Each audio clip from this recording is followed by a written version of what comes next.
गिरिसमं स्यात् कच्चलं सिन्धुपात्रे सुरतरुवरशाखा लेखिनी पत्रमुर्वी लिखति यदि गृहीत्वा शारदा सार्वकालं तदपि तव गुणानाम् ईशपारं न याति।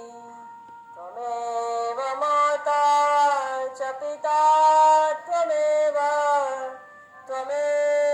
बन्धुश्च सखा त्वमेव विद्या द्रविणं त्वमेव सर्वं मम देव कायेन वाचा मनसेन्द्रियैर्वा बुद्ध्यात्मना वा प्रकृते स्वभावात् करोमि यद्यत् सकलं परस्मै नारायणायेति समर्पयामि। जन्माद्यस्य यतोऽन्वयादितरतः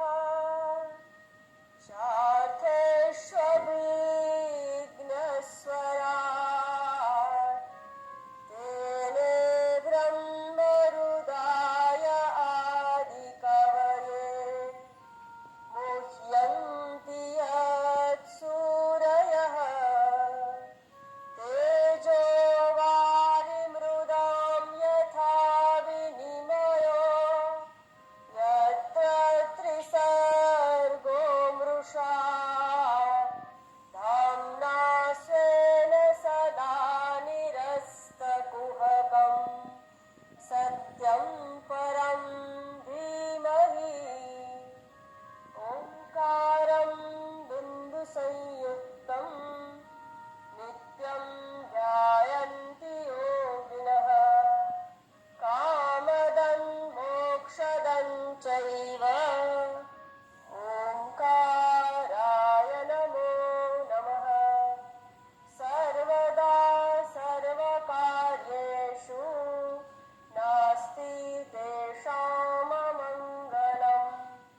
येषां हृदिस्थो भगवान् मङ्गलायतनो हरिः। व्यासाय व्यासरूपाय विष्णवे नमो वै ब्रह्मविदये वासिष्ठाय नमो नमः। अचतुर्वदनो ब्रह्मा द्विबाहुरपरो हरिः अबाललोचनः शम्भुः भगवान् बादरायणः।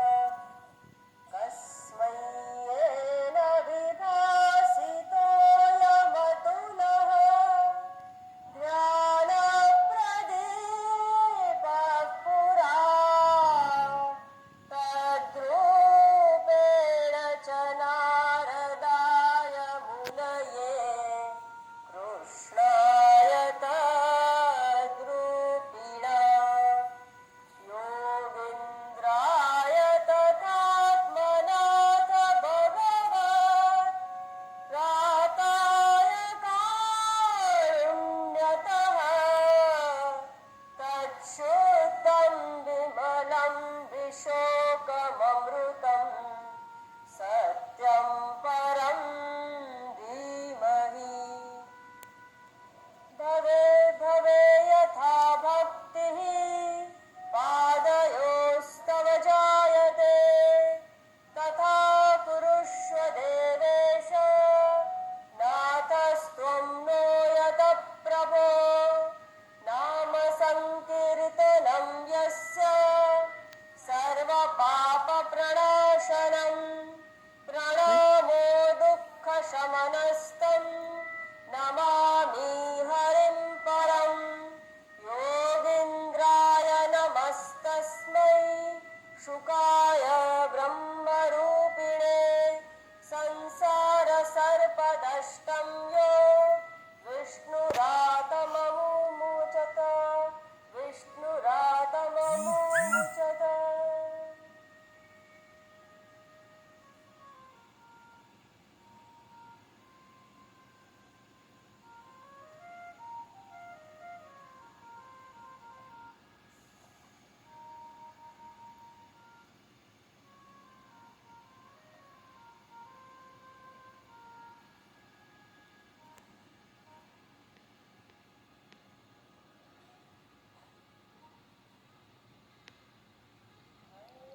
નામની જે વાત છે, શ્રદ્ધાપૂર્વક જેનું શ્રવણ મનન ચિંતન કરવામાં આવે તો એ મારા સંતોષનું કારણ બને છે. આ બીજા કોઈએ નહીં પરંતુ શ્રી કૃષ્ણ વંદે જગદગુરુ એવા સ્વયં કૃષ્ણ પરમાત્મા નારાયણની વાણી છે. ક્યાં કહી છે? સ્કંદ પુરાણમાં, વિષ્ણુ ખંડમાં, માર્ગશિષ્ય મહાત્મ્યમાં શ્રીમદ ભાગવતનું મહાત્મ્ય જણાવતા સ્વયં શ્રી કૃષ્ણ પરમાત્માએ કહ્યું છે,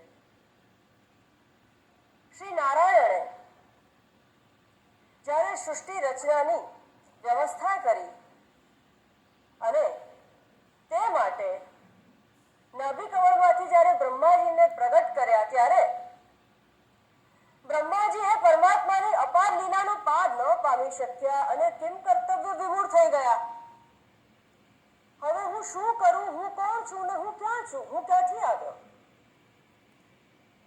પરમાત્મા તરત જ ભક્તની એ વાત સમજી ગયા અને કિમ કર્તવ્ય વિમૂઢ બ્રહ્માજીને સ્વયં નારાયણે જે ઉપદેશ આપ્યો એ જ શ્રીમદ ભાગવત મહાપુરાણ કહેવાય છે. શ્રીમદ ભાગવત મહાપુરાણમાં સ્વયં શ્રી નારાયણના મુખેથી બ્રહ્માજીને જ્ઞાન પ્રાપ્ત થવાથી ત્યારબાદ તપ કરીને આ સૃષ્ટિનું નિર્માણ થયું. બ્રહ્માજીથી નારદજીને આ જ્ઞાન મળ્યું, નારદજીથી ભગવાન વેદવ્યાસજીને, ભગવાન વેદવ્યાસજીથી શુકદેવજીને, શુકદેવજીથી પરીક્ષિતને. આ પરંપરાની વાત કરી.